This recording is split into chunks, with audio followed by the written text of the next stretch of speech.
Dr. Mahesh Shah, Interventional Cardiologist practicing in Mumbai, attached to Bridge Candy, Hinduja Khan, Nanavati, Bharti Aragunidhi, BSCS and critical hospitals. Today I am going to talk about pulmonary arterial hypertension. You may not have heard about this term very frequently. You have definitely heard about high blood pressure, hypertension, systemic hypertension.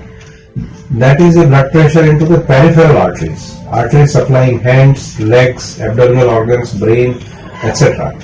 And that is very easy to measure. You all are aware about blood pressure instruments, electronic as well as mercury blood pressure in your family physician's clinic.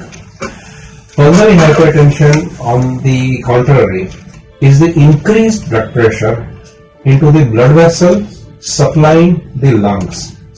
Now, blood vessel circulation inside the lung is an extremely important organ. The pressures in the pulmonary circulations are really on the lower side, something like 15-20 mm of mercury, as opposed to 120-130 mm of mercury in the systemic blood pressure. When the pressure inside the lungs goes up, it is known as pulmonary hypertension. Pulmonary hypertension is a general term. It is divided into 5 different varieties. Among them, it can be caused, depending upon the cause, it is divided into 5 different varieties. Some of them might be because of the disease in the left side of the heart, like hypertension, hypertrophy, valvular disease, etc. Some of them might be because of the diseases in the lungs. But what we are talking about is pulmonary arterial hypertension, that is not related to majority of known causes. Occasionally it may be associated with connective tissue disorders, misuse of side effect of certain drugs, or misuse of some illicit substances like cocaine, marijuana, etc. Now, pulmonary arterial hypertension may be there without any reason, or it might run into the families. It might be genetically determined. Pulmonary arterial hypertension is seen in almost 15 to 50 patients per million population in Europe and US. We do not have much of the data in India, but there is no reason to believe that we also have the similar frequency. How do you diagnose pulmonary hypertension, pulmonary arterial hypertension, or how do you come to know whether you have pulmonary arterial hypertension?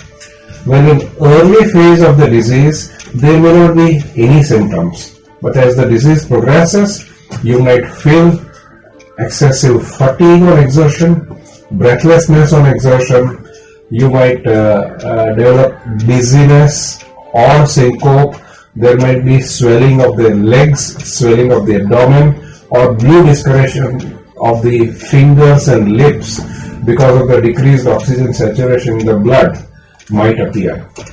The problem is these symptoms are common to many other heart disease, lung disease and blood related disorders. So it becomes very difficult to differentiate. Another important issue is these symptoms develop so slowly that sometimes the person tends to ignore. I'm feeling a little breathless. Maybe it's because my weight has gone up. Maybe I have not exercised for so many months. That's why I've been physically de-adapted, and people tend to ignore. And hence, pulmonary arterial hypertension tends to be diagnosed very late. It's important that we diagnose it early because in early phases, it is far more responsive to therapy and it has caused much less damage to the lungs, as opposed to if somebody presents quite late in the phase of the disease, then the symptoms can just merely be partially controlled and you may not be able to improve survival. How do you evaluate this? Well, if you suspect that you have pulmonary hypertension, contact your cardiologist, chest physician or your family physician, and he will, after going through your history, after going through your family history, etc., he will advise certain tests. Commonest tests advised are chest X-ray, wherein you can see increased size of the lung, particularly right side of the lung, maybe some fluid accumulation in the lungs, decreased blood vessel prominence into the lungs might be the early sign. Echocardiography is one of the most important early tests It can measure your blood pressure inside the lungs indirectly, and that's fairly accurate. It will tell you whether you have pulmonary hypertension or not, and how severely is the blood pressure elevated, how much is the effect of pulmonary arterial hypertension on the heart functioning, particularly right ventricular functioning. All those parameters it will tell. If the pulmonary arterial hypertension is concerned, you might need a battery of tests, which might be blood tests, which might be imaging tests like MRI, etc., to rule out certain other diseases which can cause pulmonary hypertension, and to evaluate what is the severity of pulmonary hypertension. Occasional cases might need an angiography type test, which is known as right heart catheterization, wherein instead of putting the catheters into the coronary arteries, we put them into the right heart and pulmonary artery, check the pressure, and sometimes check the response to various medicines, whether they can dilate the pulmonary arteries and reduce pulmonary hypertension or not. If we find that you respond to those medicines, we can give you those medicines in higher dosages. Once the diagnosis and the cause has been evaluated, then comes the option of treatment. A decade back, probably we do not have had many options to manage pulmonary arterial hypertension, and the disease was quite progressive. Even now, disease is progressive. We do not have cure for pulmonary arterial hypertension, but we have a lot of options in our armamentarium wherein we can control the symptoms, we can delay the onset of serious disease, we can prevent further damage to the lung vasculature. Endothelin receptor antagonists, PDE5 inhibitors, prostacyclin analogs are few of the medicines available which might be used in isolation or in various types of combinations to reduce the symptoms of pulmonary hypertension, to reduce pulmonary pressure, and reduce the ongoing damage to the lung vasculature.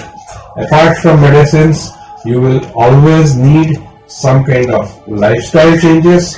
Lifestyle changes involve stopping smoking, stopping alcohol, doing regular exercises, and taking a healthy diet.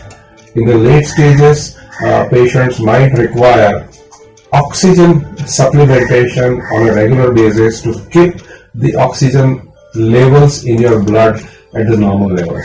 In a rare cases, surgical or interventional therapies like balloon dilatation in the pulmonary artery or surgical pulmonary thromboembolectomy might be helpful, but that's quite rare.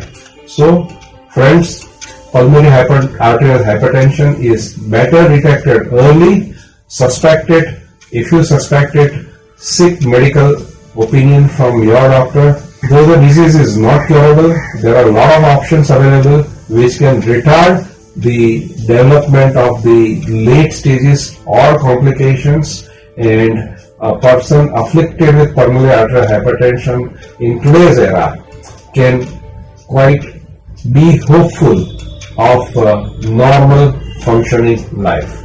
Thank you very much.